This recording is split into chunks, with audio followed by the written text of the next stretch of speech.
எங்களுக்கு பெர்மிஷன் இல்லைன்னு சொல்றாங்க.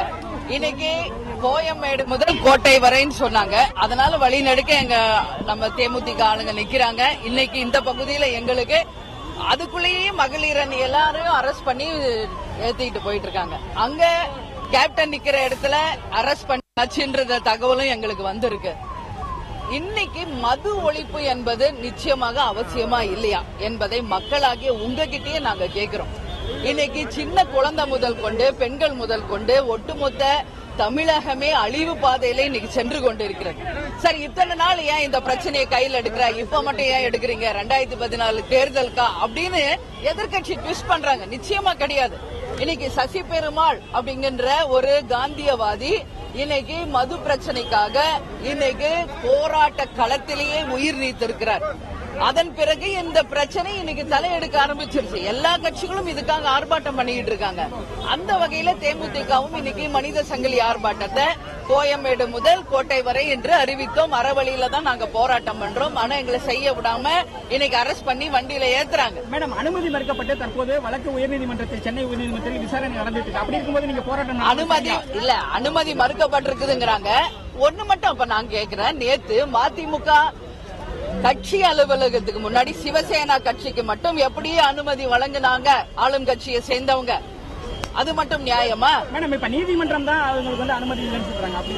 அப்படி இல்லையா? ஆளும் கட்சி கிட்ட தான் நாங்க முதல்ல கேட்டோம், அப்புறம் நீதிமன்றத்துக்கிட்ட கேட்டோம். எங்களுக்கு நிச்சயமாக எந்த ஒரு பதிலும் கிடைக்கல. ஆனா இன்னைக்கு 4 மணில இருந்து 5 மணி வரைக்கும் ஆர்ப்பாட்டம் அறிவிச்சாச்சு. எல்லாரும் கூடியாச்சு. இது வரைக்கும் நீதிமன்றமும் ஒன்னும் சொல்ல மாட்டேங்கிறாங்க, ஆளுங்கட்சியும் எங்களுக்கு ஒன்னும் சொல்லலைங்கிறப்ப நாங்க என்ன செய்ய முடியும்?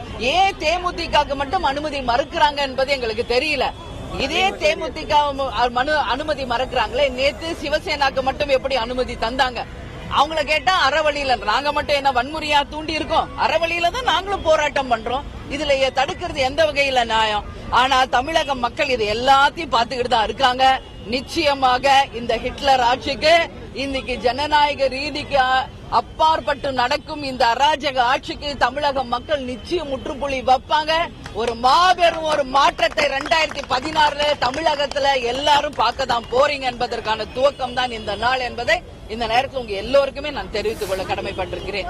இன்னைக்கு மது விலக்கு என்பது எவ்வளவு முக்கியம் என்பது பத்திரிகை நேற்று கேப்டனே சொன்னாங்க. பத்திரிகையாளர்களை நீங்க சப்போர்ட் பண்ணணும்.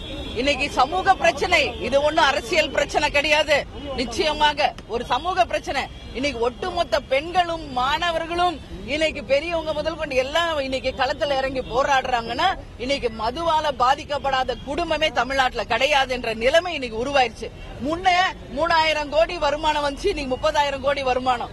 முன்ன சில லட்சம் பேர் குடிச்சாங்க, இன்னைக்கு பல லட்சம் பேர் குடிக்கிற நிலைமை ஆயிருச்சு. இன்னைக்கு நீண்ட தூரம் இப்படி மனித சங்கிலி நடத்துறதுனால போக்குவரத்து இடையூறு இல்ல, சென்னை போக்குவரத்து இடையூறே இல்ல கோர்ட்டு சொல்லிருக்கிறதா ஒரு தகவல் வந்திருக்கு. அதுதான் நான் சொல்றேன். இன்னைக்கு நாங்க நடு ரோட்ல போய் நின்னா போக்குவரத்து தடை.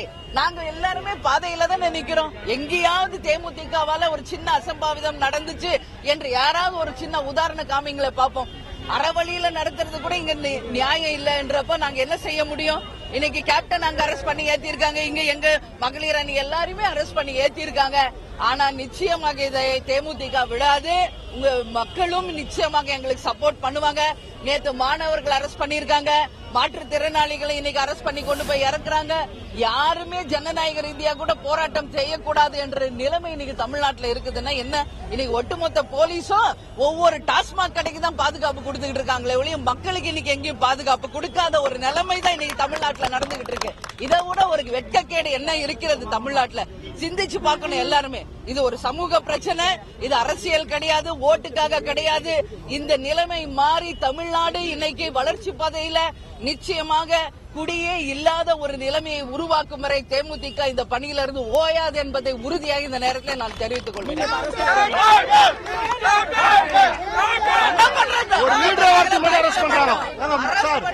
பயப்படுற தேமுதிக கிடையாது என்பதை உறுதியாக இந்த நேரத்தில் நான் தெரிவித்துக் கொள்கிறேன்.